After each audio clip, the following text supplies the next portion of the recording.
Today, I welcome as my guest Shyam Raganathan. And Shyam is a professor at York University, and he's a faculty of liberal arts and professional studies. And he specializes in ethics, political philosophy, moral philosophy, specifically from the angle of Asian philosophy and Indian philosophy, but obviously, he's very well versed in European philosophy and all sorts of moral and political and ethical dilemmas that we as human beings had to look at to ensure the safety of all people. So I've asked Shyam to come and talk about a very delicate topic, and I would love for you to make sure that you are well supported if you're going to listen to this, meaning you have time and space to digest and process and be with yourself, maybe be with loved ones who you can have courageous conversations with afterwards or during. Maybe you just want to listen to a few parts of it at a time and just take it in little chunks. We are talking today about the moral, ethical, and political ramifications of what's happening in Israel and has happened in Gaza.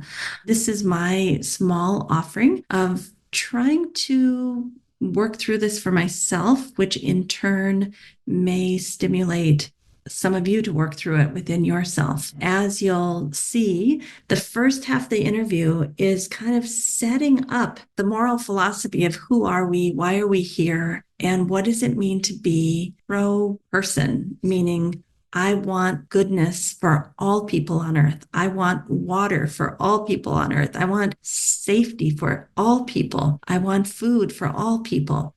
Tying that idea into me as a person who also wants goodness and water and food and safety, those two things are not disconnected. They do come together. And so the first half of the interview is just kind of setting that up, and then stay with it, because the second half of the interview is all about applying that to the Israeli and Palestinian war that's going on right now and the genocide that's happening right now. So I hope that you can take this in. I know it's a challenging thing to listen to and to think about and to decide for yourself what it means to have sovereignty. So, all right, let's go ahead and get started with Shyam. Welcome to the Yoga Therapy Hour, Season 7. We are so happy that you've been here on the journey with us for almost 2 years now, and we're looking at over 130,000 downloads. It has been a wonderful run together, and we are going to continue to provide excellent content. And this season, we want to go into the depths of the human experience and the human heart. So stay tuned. We're going to continue this journey together, and we look forward to seeing you for all of Season 7.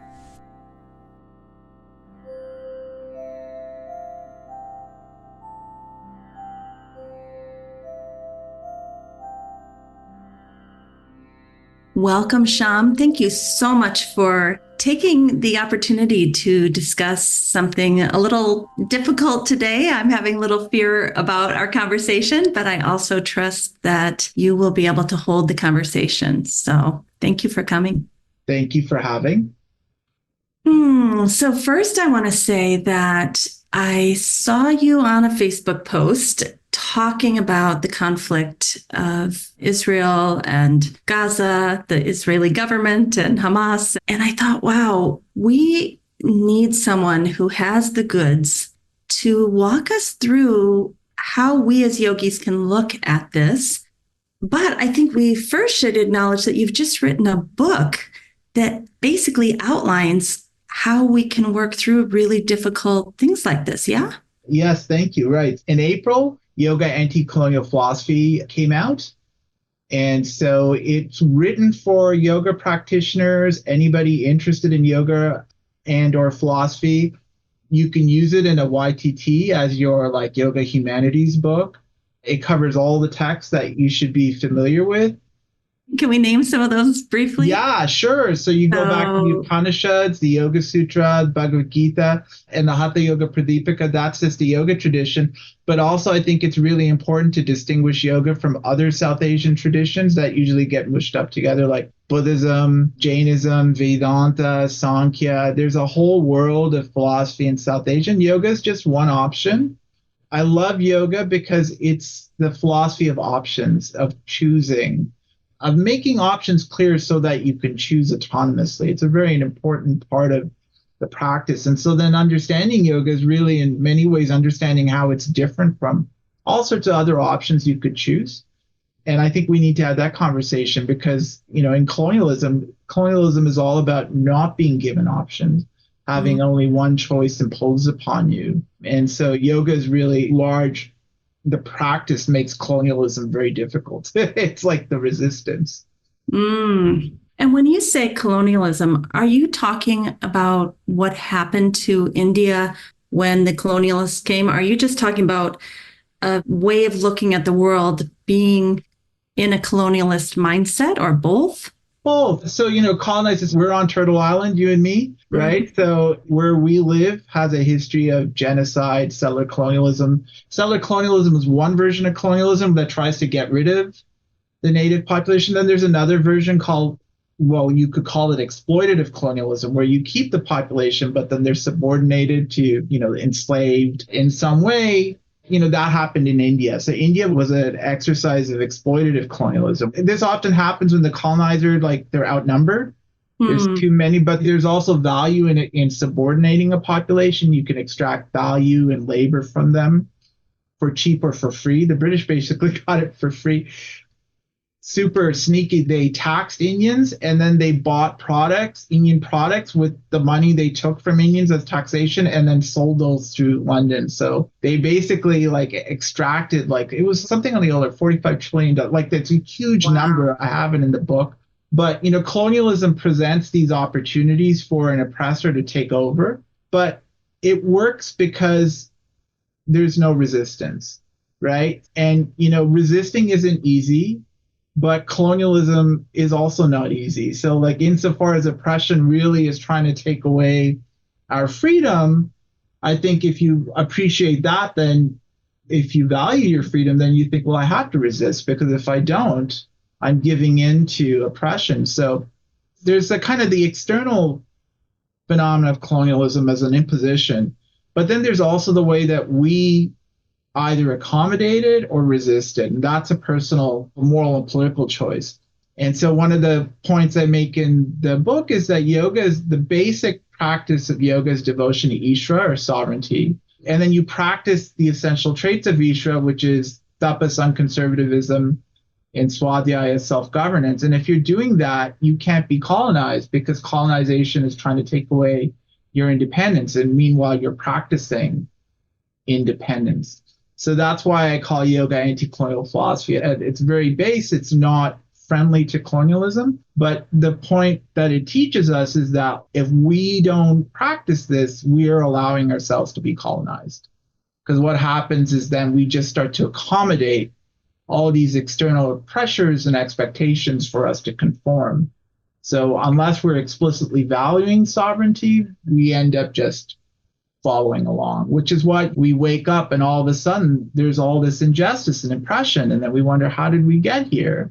Yeah. And we got here because, on the whole, people weren't concerned with their own independence, right? They were just kind of willing to go along because they thought it made life easier in some way. So, I mean, we could have a whole podcast on, being sovereign and basically bowing within yourself to Ishvara. And I want to define Ishvara. I know you just said tapas svadhyaya, and I suspect Ishvara pranidhana. Can you just pull that apart a little bit more? Yeah. Because when I talk to people about your post on Facebook, they said, "What is Ishvara again?" Can we just pull that apart Yeah, a little sure. bit? So I think it's the basic value of yoga. So Ishvara is the ideal of right choosing and doing. Mm, So it's a procedural idea. It's different from theistic God. So the theist God is good. It's a kind of outcome. The Ishra of yoga is a way of doing things. It's a Mm. procedure. And it's not that Ishra is not real. It is personal, but it's the ideal of what it is to be a person. And then if you look at book one of the Yoga Sutra, Sutra 22, something, I'm bad with numbers, around there, potentially defines Ishra in terms of two groups of traits. It doesn't have baggage. It's not constrained by its past choices. So it's free to do something new. So it's unconservative. But then it's also not externally limited. It's not afflicted. So there's nothing stopping its choices going forward. So it's able to self-determine. Swadhyaya. So that's kind of the basic idea. It's already there. And then when we look at the start of book two, potentially defines yoga as a kriya, which is an activity. And then he says it's three kriyas. It's devotion to Ishvara, and then you practice the essential traits of Ishvara, of tapas, and so of self-challenge and conservatism, swadhyaya, self-governance. So if you don't understand what Ishvara is, this seems like a really arbitrary list. Like, why are we doing this, right? And what am I devoted to? But when you go back and you take a look at it's a very specific definition, what potentially is saying is that like the devotion to this ideal is practicing its essential traits yourself. So Mm. when we're devoted Yeah. to Ishvara, we're not claiming to be sovereign. It's aspirational. Because it's aspirational, we don't give up the work. We don't ever sit back and go, oh, I'm sovereign. We're always devoted to Ishvara, but then we're always engaged in the practices of being independent. And that's why in the Yoga Sutra potentially says when you've succeeded in yoga, you're in a state of autonomy, kaivalya. He doesn't say we're sovereign. He says that we're autonomous. That means that we're in charge of our life, that our life is best described in terms of our choices, not external pressure. Even though there may be structural and systemic, Right. So really that's the catch challenging about autonomy. difficulty. It doesn't mean everything is autonomous. You're autonomous. So there can still be lots of systemic oppression.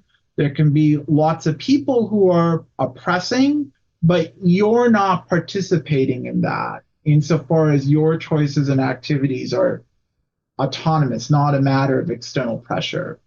So, kaivalya can be a very ordinary state, but it's a state where there's no way to understand their choices or what they're doing without just really taking them seriously as someone who's choosing and doing. And then I think there's pretty much everybody else where they just fall into line. They're doing kind of what's expected or what they feel like they have to, otherwise they'll get into trouble, right? So the fear to talk about, like I've also had that very real concern because like people get fired. We've seen all sorts of wild repercussions that people have suffered because they've spoken out. So working on this doesn't mean you're foolhardy. So you could still appreciate that things are dangerous, but you still make these choices in ways that you can manage. You're not just going along. And ultimately, it's really about the self-care because like oppression doesn't care about you. So you might think for a little while, oh, I shouldn't stand up to it because I'll get hurt, but you're going to get hurt anyways. Like oppression doesn't care about you. So if you don't make this a priority, you will definitely, one way or another, suffer the Now or consequences. later. Yeah, right. So maybe not in this specific instance, you might be able to get away with it, but it'll have repercussions in your life. And could we say fundamentally that the philosophy of yoga happens in society? It happens in community where like it's assumed we're going to care about each other and not be individualistic and only care about ourselves? Or is that not true? Yeah. So when you look at the beginning of the South Asian tradition, so community wasn't really a basic concern because they didn't think about people as humans defined by their human connections with others in community. That's a very kind of Greek thing. And it Mm. goes back to thinking about language as essential to thinking. This is also very Greek. And so when the Western tradition is developing, it theorizes people as language users in specific linguistic communities. And that's actually the origins of a lot of the problems we're seeing now, where people think that, well, what it is to be a person is to be a person in this linguistic community. So then I don't have to really worry about people outside of my community, right? So an ethno-linguistic state that prioritizes itself will, of course, not care about people who aren't part of their community. And so that's a huge part of the way settler colonialism works. it actually views people outside of the community as a threat, because what it is to be a person is defined by these communal relationships of language. And so then if there are people who basically showed you you don't need that because you can do it differently, they're then viewed as a threat. And so genocide ends up being a consequence of this, right? So I'm writing another book on colonialism, and I have a chapter on genocide. And it occurred to me that, like, in every case where you can identify a case of genocide, the people engaged in genocide have a strong ethno-linguistic identity, and the people they're wiping out frequently have a different ethno-linguistic identity. And the people, who are being wiped are treated as somehow kind of very dangerous and you can't work with them. And when we go back to ancient South Asia, it didn't start with that basic assumption. And so individuality wasn't a threat to care for others. Like, there wasn't this kind of opposition. In fact, when you look at yoga, the idea is that if you're not a responsible individual, you can't enter into responsible relationships with other people.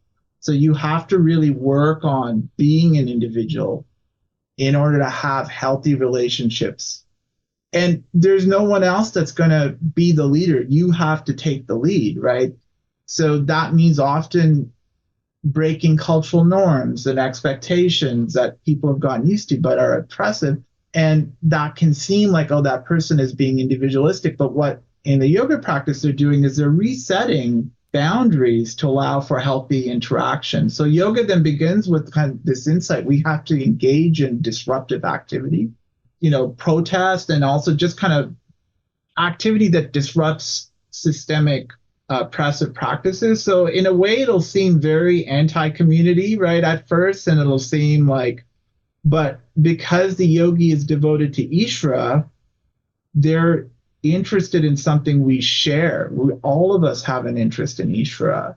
So the more they're devoted to Ishvara, the more they act in ways that are actually in the interests of everybody. But it is disruptive. Yeah. I love how you explain that, because I think sometimes the philosophy gets used to say, oh, being individualistic is selfish and you're not, Right. That's right. Yeah. instead of, no, I'm becoming a healthy individual because I care about the other. Yeah. In fact, you can't really care about others unless you have boundaries, right? What is this other if I don't have a boundary? It's just an extension of myself, which people talk that way. I find it very disturbing. They think they're being loving or romantic, but like, it's weird. I'm not an extension of you. I'm a separate person. If you can't appreciate that, you're just not going to value me or love me in ways that I deserve to be regarded. I'm just going to be seen as an extension of your projects. So, I think it's the condition of actual responsible, caring relationships are these boundaries. And so once you start to rectify them, you're able then to value other people. Right. And so that's what you mean when you speak of being pro-human, yes? Well, per person, right? For instance, in English, we have this very common way of talking about people and animals, and people means human. So that, I think, comes just from this prioritization of language as part of identity. Aristotle calls animals with the logos principle. So one way logos was their word for speech and logic. And one way to read that is that, well, humans are rational animals, but it also meant in the Greek that humans are the animals that can speak, right? Wow. Basically meant that too.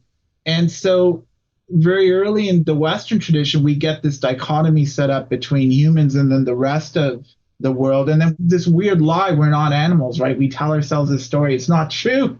Biologically, it's just not true. I think just in that previous conversation, when you look at the way colonialism and genocide works, where linguistic identity becomes part of the sense of who you are, this way of thinking about persons causes problems for our relationships with other humans and not just, non-human animals. So when we go to the South Asian tradition, human was like, we're animals. And in fact, the tradition there begins with this insight that we live in a world where everything is determined by nature, prakriti, or the gods, who are the gods of nature. And in this context, where's the room for freedom? Moksha, right? If everything is determined by some prior state of the universe, I'm being caused to have these experiences, right? I feel like I'm doing something, but really it's just like my brain firing, right? Where is the room for me? And this is something we share with dogs, cats, the earth, we're all part of this natural nexus. And their response was to say, well, if we can start working on ethics, dharma, we can create a space that isn't explained by external coercion, right? Mm-hmm. That's responsive to considerations of autonomy. And so there are lots of different positions in this tradition, but I think that's a kind of very common background. So in yoga, you start off with this interest in Ishvara, but that leads to is a solidarity with people because we're all the same kind of thing with the same kind of interest. We need a world where the air is clean to breathe, but that's not a private matter. That's something for all of us, right? There's no way to have clean air, but only for me. And if it came to that, it would be a toxic world. Like it would be so much worse if I had to carry a bubble around me than just having clean air, right? And so thinking about what we need as individuals with an interest in Ishvara leads us to appreciate how we have these common interests. And so as I take care of myself, I am actually taking care of others too. I don't have to think, oh, but what about other people? It's not even a dichotomy. Is it for some though? I mean, based on their Yes, values?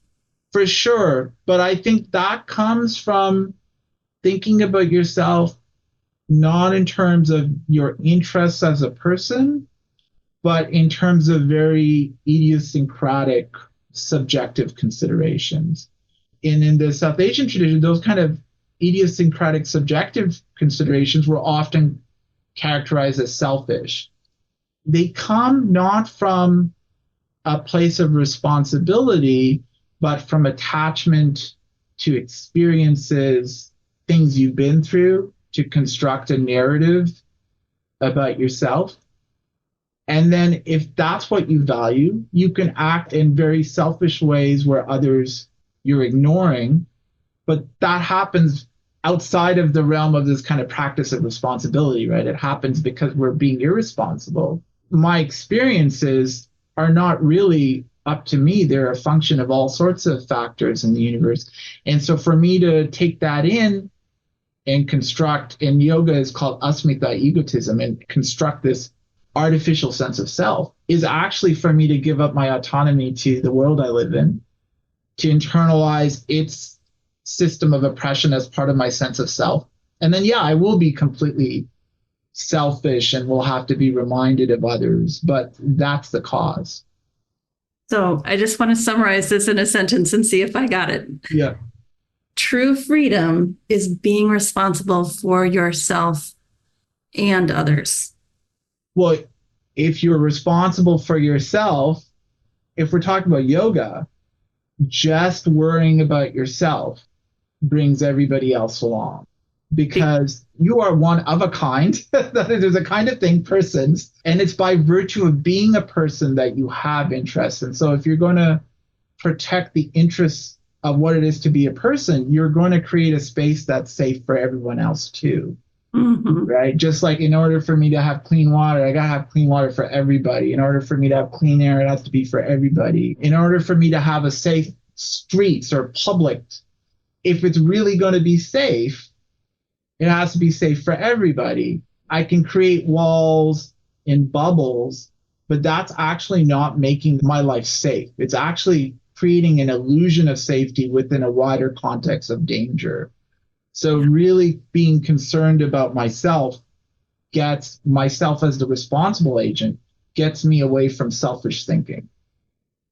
Beautiful. Are you someone that loves to be in tune with the cycles of nature? Well, there's something I've been wanting to sponsor for a long time, and I finally got my act together to do it. And that is that we would have community celebrations, reflections, meditations, where we come together every time there's a new moon and a full moon. This is something that really resonates with my heart because every time I look into the sky and realize that we're getting close to a new moon or a full moon, I have this internal urge to kind of set some intentions and move forward in a new way. And I would like to share that with you, and I would like our community to kind of have that very natural marker in time every couple of weeks. So for the months of June, July, and August of 2024, this is going to be completely free. It's a beta test. We want to see how it goes. We want to see if you like it. We want to see if you show up. And basically it will be on Zoom. We'll do about an hour of meditation, of education, of journaling, of connection, and we'll just have those markers in time every couple of weeks. And if it goes well and we all want to continue after June, July, and August of 2024, we will continue. So we hope to see you there. You can look in the show notes for more information. Okay.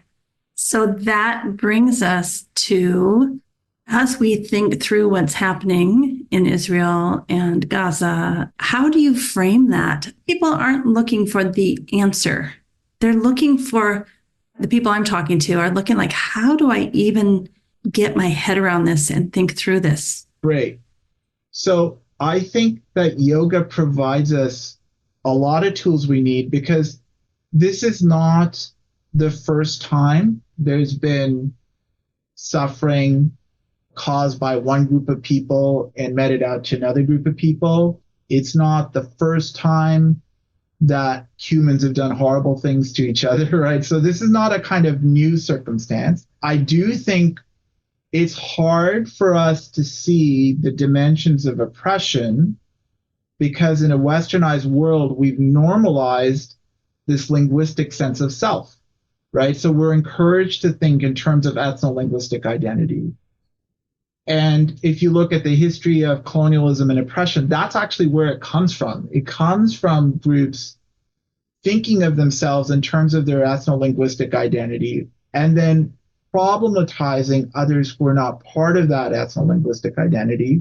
And so that, I think, is a piece that's difficult, especially for people in the West. If you grew up in a country with a history or a state with a history of colonization, that's just kind of how you live.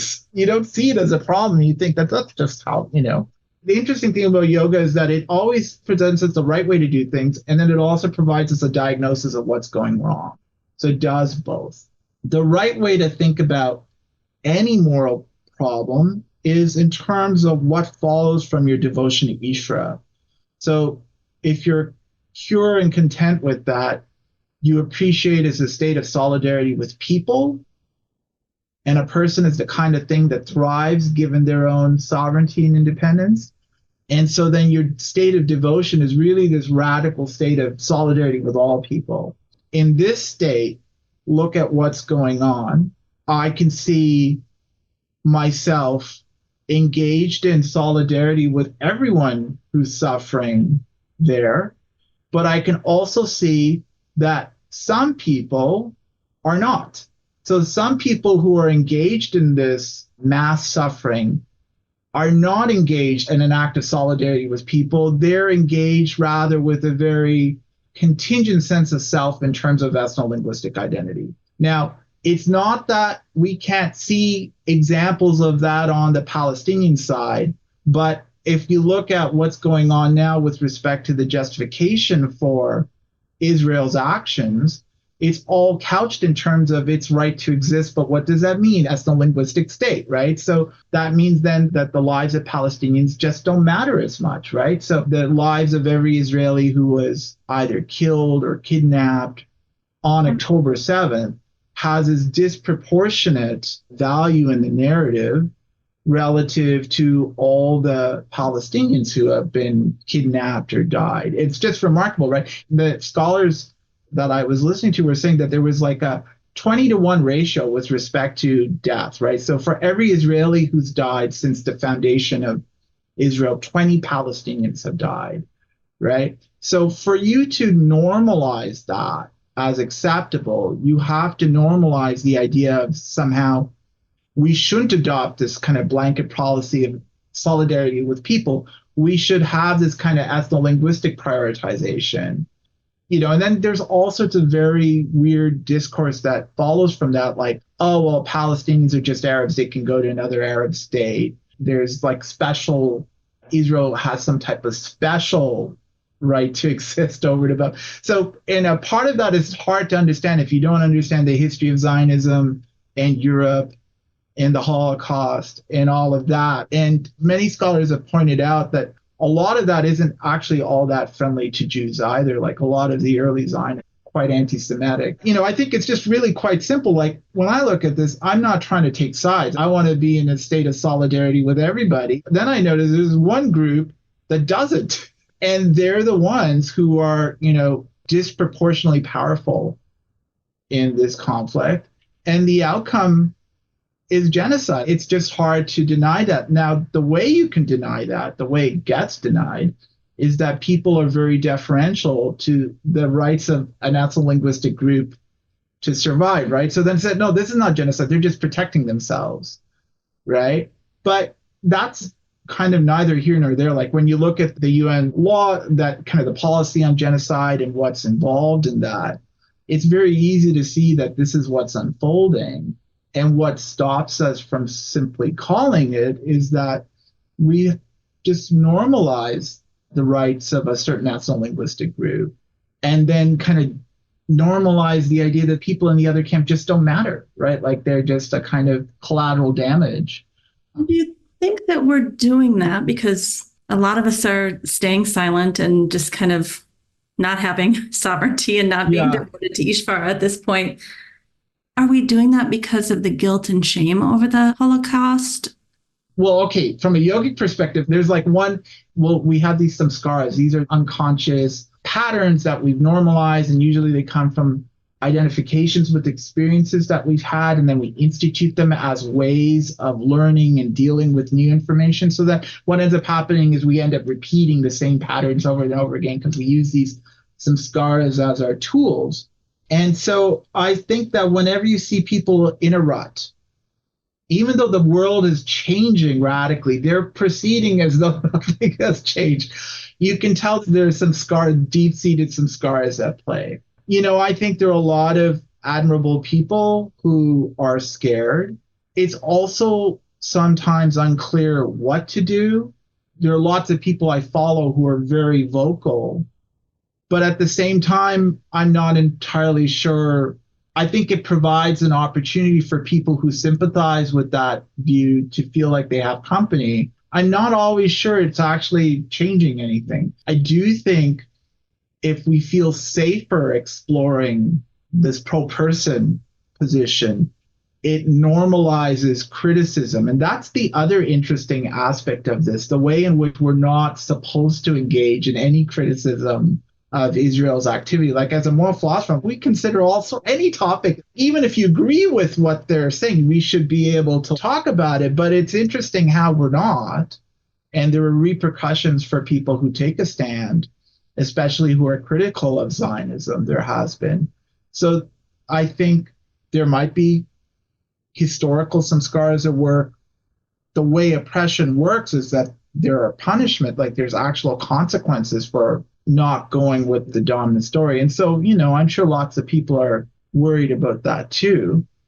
But can I say one of my samskaras, it's kind of vulnerable, but all my best friends are Jewish. And even though they're pretty much pro-Palestinian, which is what, for the reasons you've outlined here, I am worried about anti-Semitism towards them because it's 400%. And I too feel like, is my little voice going to matter in the big picture? Right. And it does matter to them. It's not that we don't have these conversations, but going and screaming out on social media, they feel it's much more nuanced. They feel that it needs to be dealt with sensitivity, and there's depth to the historical context and, all of it.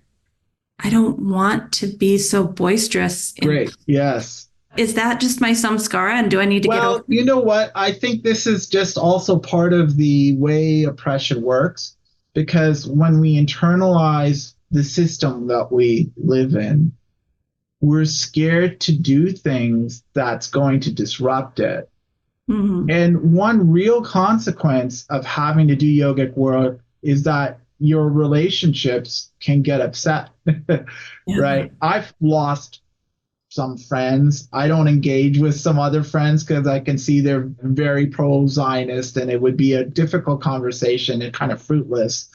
And then I've had other friends who, like, I can see, given their some scars, how they're unreasonably sensitive to matters of Palestinian liberation. This is actually very normal. A lot of times, criticisms of anti Semitism on university campuses. And it's interesting because you listen to Jewish professors who are sympathetic to the plight of Palestinians and say that there's no anti Semitism at these protests. But what you do find are things like people wearing keffiyehs. I had a friend who got upset at a sign that said, "Glory be to the martyrs," or something like that. And she thought it was glorifying terrorism. Like that was her associated with the idea of martyr. But in Arabic, it's anyone who's died unjustly. And so you could see how people kind of, given their own some scars, they're reacting. I do think the idea that this is kind of complicated is a function of all of that. There's some scars that people bring. I don't think it's actually, because when you start kind of looking at it, well, either I can be in a position of solidarity with all people or not, right? It's a very simple choice. And then if you choose solidarity with all people, then you simply can't be motivated or moved by anything that tries to diminish or kind of accommodate oppression, right? And for sure, even people who I think are like on the right side of this issue, they've got a lot of issues to deal with. You know, what we can do or what we have to do as practitioners of yoga is not compromise, but also not deliberately alienate. So if I say something that triggers someone else's some scars, I haven't done anything wrong if what I've said is within the practice of devotion to Ishra, right? So if I stand up for a gay person and there's a homophobe and they get upset, that's their problem. That's not my problem. And I think we just have to kind of know that when you're engaged in this practice of solidarity with people, because you're not actually against the person with the samskara, in the long run, they'll have an opportunity to see that you're not their enemy. You're actually on their side. But in the short run, it's difficult. They'll get upset. That's just the way protest works. It brings all of this to the surface, and then people have to deal with it. It's not easy or clean. It's messy and upsetting, but I think that's kind of what happens when we've just normalized it for so long, right? It's a bigger mess to deal with all of a sudden. And when we say that we're pro person, we are pro all of the Israeli people. Yeah, that's it, right? We're Yeah. not taking the view that we're only interested in a kind of group defined by some narrow sociological factor, right? Yeah, for sure. That position is nuanced because we could be interested, committed to the independence of Israelis. From where I'm sitting in this practice, that means that I'm committed to, like, I also think that it's not in their interest to have an ethno-linguistic identity. It creates more problems than it's worth. Because if that's who you are, the whole world is a threat to you. You know, this is a very common Zionist trope that everybody hates Jews and stuff like that. My research into a lot of this started when I got interested in the difference between the experience of Jews in India and Europe. So Jews have been in India for 2,000 years. And everybody comments, oh, there's no anti-Semitism, as though that was weird. I'm like, no, that's normal. That should be our standard. And ask, why was anti-Semitism a thing in Europe? And many Arab Jews say it wasn't a problem in the Middle East until Zionism showed up. And so we kind of normalize this idea that everybody hates Jews, etc. It's not true. I think that when you start to look at like the history of anti-Semitism in Europe, it's because Europeans had this ethno-linguistic identity. Jews had this linguistic identity that was not European, Hebrew, and that rendered them a threat in their psychology. But South Asians didn't have that way of thinking about identity. So you could speak Hebrew and no one cared, right? It wasn't a threat. You know, we have to be, I think, far more historical. The problem is everybody kind of wakes up today and goes, this is the way it is. It's like, no, there's a history to what we're experiencing here. And don't you think that that ethno-linguistic identity became even stronger when Hitler and the Nazis were basically killing them? So I would think that would be a time where you would recognize I'm part of a group here that's being... Great. So this is an event. My inspiration, I take a lot of inspiration from these remarkable anti-Zionist Jews. There's a ton of them out there who are very vocal. who have lost people in the Holocaust. And then I also know Zionists who also have family who died in the Holocaust. But I think what this shows us is that there's more than one lesson or more than one takeaway from this. And that depends a lot on kind of more basic ethical choice. I think that the anti-Zionist Jews that I learned from and follow, they diagnose the problem as a moral failure. So yes, the Nazis had this ethno-linguistic identity that rendered all sorts of people targets, not just Jews, LGBTQ, disabled people. But the problem was that the Nazis were evil. Like that was just an evil thing for them to insist on, that that was a requirement to be protected, that you had to be part of this group. And really, Jews deserve to be valued as people, right? Independently of like their ethno-linguistic identity. And then there's another kind of takeaway, which is, I think, the Klesha takeaway. So if Book 2, Sutra 3 potentially talks about, well, what happens when we start with the vidya, ignorance? When we start with ignorance, we just buy our experiences as though there's no history to it, right? Mm-hmm. And then we construct this sense of self on the basis of that. And then we're only really happy when the world conforms to this, and we're upset when it doesn't, and that's klesha. So when I look at what Zionists, well, some Zionists, not all Zionists, but Zionists who use the Holocaust as a kind of point of departure, I think what they've done is they've taken this horrible experience, it was a truly horrible experience, and constructed a sense of self on the basis of that horrible experience.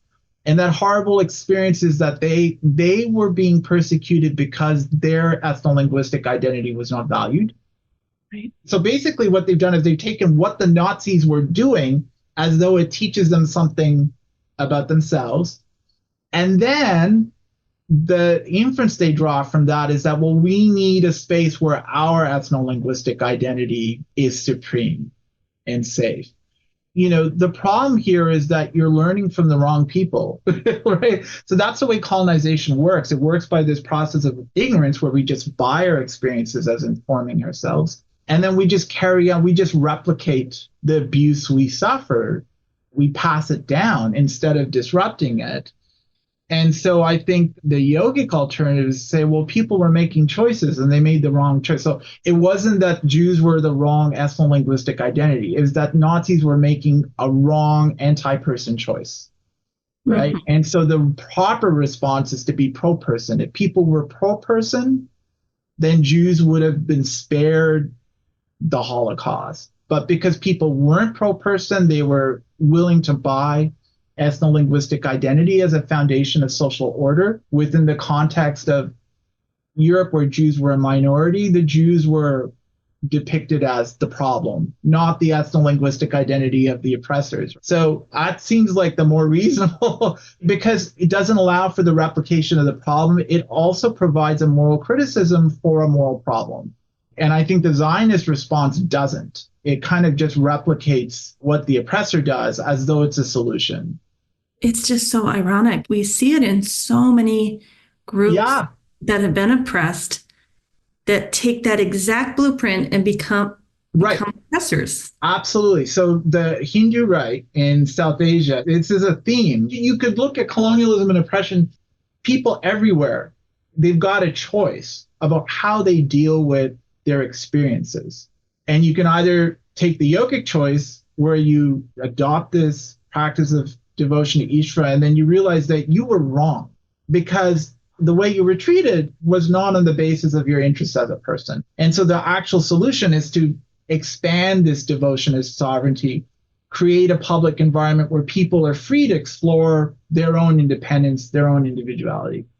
Or you could take all the stories the colonizers told about you, construct a sense of self, and then try and create a society on the basis of that, right? Like, so the British invented the idea of Hinduism. It's not South Asian. It's not Indian. Hindu is actually a Persian word. The British came to India and was like, you all have this religion. It's Hinduism, but that just means Indianism. So they just kind of created this thing overnight. But then if you take this in as part of your sense of self, then you think, Oh, well, the problem was our Indianism was not being respected. So we have to construct a society around this ethno linguistic identity. And then people who are not part of this, they're the problem, right? So then all of a sudden, India's got this huge Islamophobia problem. It has problems dealing with diversity. This is not kind of an indigenous South Asian way of doing things, but it's a maladaptive response to oppression. Book two, Sutra three, if you want to look at it. So is the solution to all that we've been talking about is to let go of our attachment to these identifications and Well, you need be something positive too. So you could just let go of the identifications, but you wouldn't necessarily be creating a just environment for yourself. abhyasa vairagyam. Yeah. So, like, for instance, I think one difference between Buddhism and yoga is that Buddhism would really stress letting go of these attachments, but it really wouldn't have any kind of alternate moral and political framework for us to participate in. And so, one of the things I point out is you can look at Buddhist jurisdictions and they shamefully often have all sorts of histories of oppression and violence, whether it's Sri Lanka or Burma or in China, that is simply letting go and Mm-hmm. detaching. You might need to do that for some things, but that in and of itself is not a positive solution. There are other weird problems with Buddhism, like monastic practices. You need someone to fund you to have a Yeah. monastery. And so that often involves making friends with oppressive powers. You have But to in have yoga, rich we and have powerful something. friends to let Yeah, go. for sure. You need them. Otherwise, how are you going to get your robes and how are you going to Yeah. hang out in your monastery, right? But in yoga, we have a positive practice, which is Ishvara Pranidhana, devotion to Ishvara, and then we practice those essential traits. And then if we don't understand what that looks like or how that should go about, the eight limbs are an upaya, a remedy Right.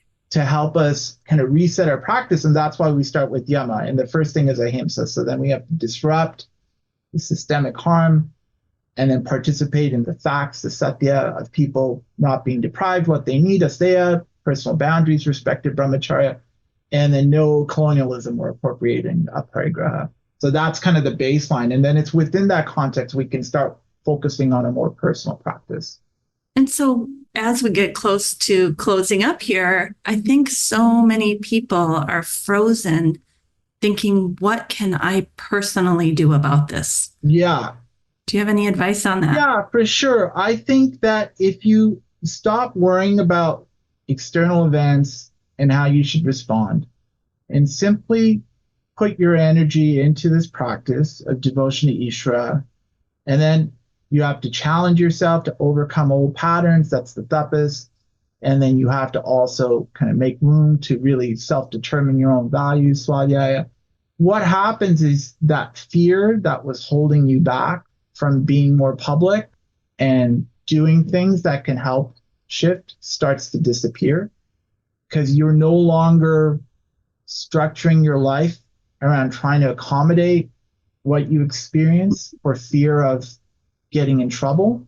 Your energy is really going into yourself, which needs a lot of repair and care. And then as you do that, you will just start to find opportunities and resources to shift how we relate to each other publicly, because that's really the key factor that will make a difference, right? So these protests that have been going on in campuses, like what they do is they force this issue out onto the surface, and then it's harder for people to hide. That's how all these social justice protest movements work. And that's just the ahimsa part. Like the less we're worried about accommodating and the more we're really there for ourselves, the easier it is for us to stand up and do the right thing. It's not even a choice. You're just like, I need to do this for me, because otherwise I'm living under fear and oppression and I'm accommodating everybody else and their preferences, right? And I'm not, and then what about me? And so then at some point you're like, oh, maybe I'll just make a little reel. I'll tell people about that. So it's not as though I haven't had those worries and fears, but like as a practitioner, I've been just working through them. It's not that I didn't think I did post earlier too, but I was always thinking, what is it that I can do that will help? And that was always exactly the same question of how can I help myself? Because if you've got these issues, others have issues too, Mm-hmm. right? Because it's the same external environment that we're all internalizing. And so then as you start to work through these, you actually show people alternatives, but you have to be willing to do that work yourself. And so for me, I spend a lot of time not posting because I'm spending a lot of time thinking about Mm-hmm. all Right. these things. But I feel shame that it's taking me so long to get clarity. Well, it's it's not that I don't have hard. clarity, get clarity about what I should do. Well, that's a harder thing. I think it just becomes the fog disappears when you can just focus on your practice. But that doesn't seem obvious. I remember after October 7th, it didn't seem obvious. I just kept watching the news in horror that things weren't getting better. They were getting worse and worse and worse and worse and worse and worse. And like Continuously. was no kind of like on the trajectory is like this is just getting exponentially worse. You And kept then you're taking hoping. all of this in, and then you're looking at the way people are acting and behaving as though this is the way things are supposed to unfold. It's very weird, right? It's a lot to process.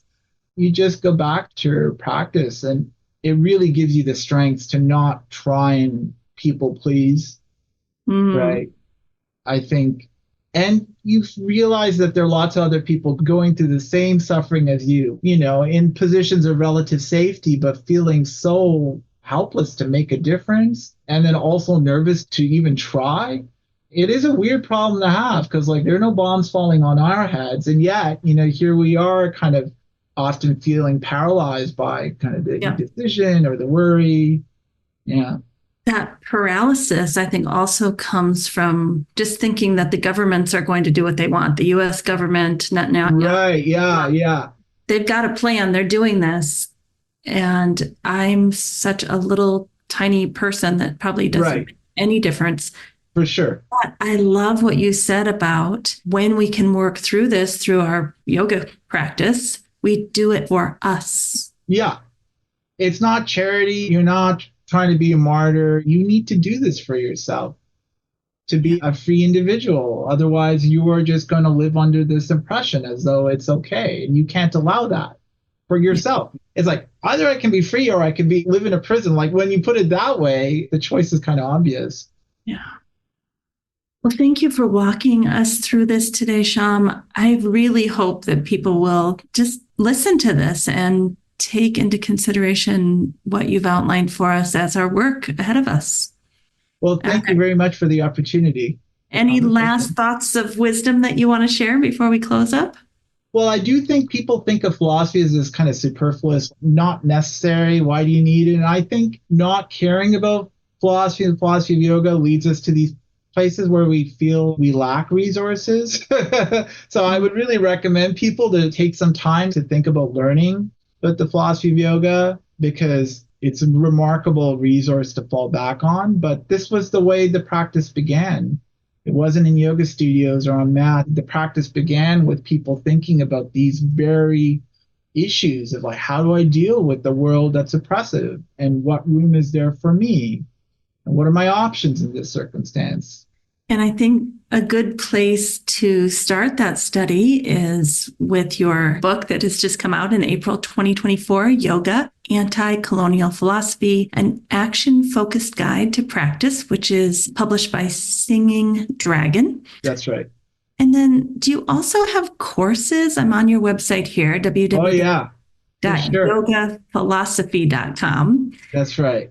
I have lots of courses. I have paid courses. I have lots of free courses. So if you want to just kind of get an introduction, you could take some of the free courses. I offer entry level courses. The entry level course for yoga practitioners I would recommend is Five Limbs, Yoga Sutra Essentials for Practice. That's further down on the page. But I also offer 100-hour certification programs. I offer a level 1 yoga philosophy certification and a level 2. And yeah, so there's just a lot. There's a lot to learn. I'm trying to make this accessible. The book does come with the free course, so there's that too. If you do purchase the book, you have that. These are some other free courses on my Thank page. you for putting all of that together in addition to your full-time day job. It's pretty amazing how Thank much you. you're able to offer. So Thank you very much. All right. Well, thank you. And I'm sure we'll get feedback on all that's been said here, and I'll be sure to pass that along. Take care, Amy. Thank you. Bye bye.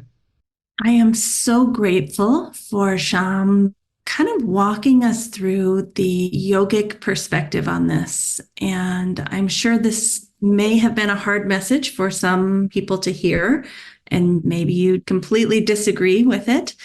And I think big part of what we're doing with the podcast here is having the courage to have these discussions. Of what I'm seeing out there is that we are scared to even talk to one another about this for fear of, I don't know what, losing friends, losing family, losing jobs, losing, who knows what could happen as we decide to speak out about this. And then when you combine that with, well, what is my little voice going to do anyway? Is it going to make a difference to the US government and to the Netanyahu government and Hamas? Like, it won't matter. So why should I lose some friends or family members or opportunities over something that will not make a difference? I can see how a lot of us have kind of gotten into that cycle.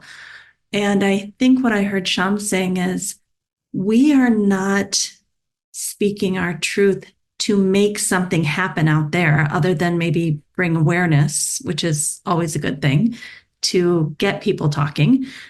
We are doing it because inside of us, we need to stay true to our values and our ethics and our morals. And we need to basically do it so that we stay clean within ourselves because we are pro people, people on all sides of the issue, everyone involved wanting this to come to a close, wanting a ceasefire, wanting to not see anyone else be hurt or killed or abused or tortured.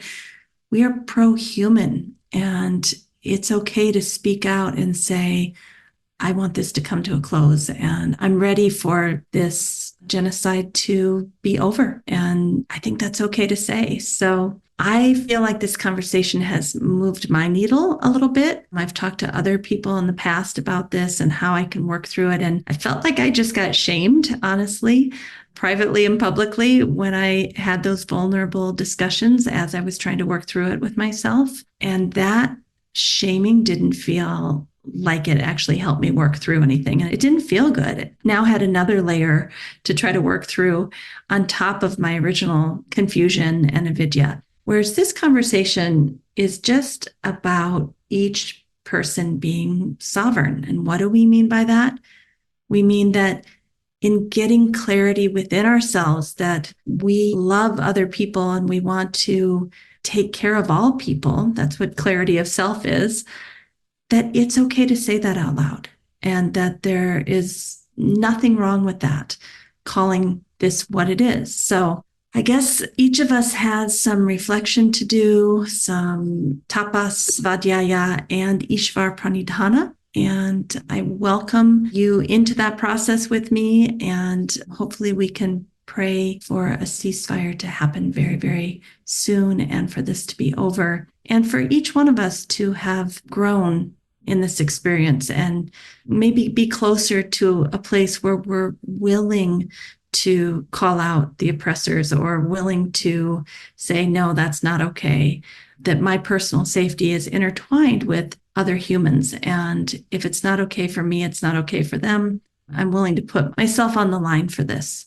All right. Thanks everyone for listening, and I wish you well, and we will talk soon. Thank you for listening to the Yoga Therapy Hour each week. We're building a community here, and we'd love to hear your ideas about how you would like to build more community with us. Feel free to email us at welcome@theoptimalstate.com and give us your ideas on ways that we could be of service to you and build more community. We'd love to hear from you. Again, welcome@theoptimalstate. All right. Have a great day. We'll see you soon. A special thank you to our team here at Optimal State. We are truly a global family. George Mantuan, one of our executive producers. Adam Satchel, senior media producer and sound engineer from the Philippines. Krishna Panchal, a producer from Canada. Modupe Abdullahi, who does the show notes and is an editor for us from Nigeria.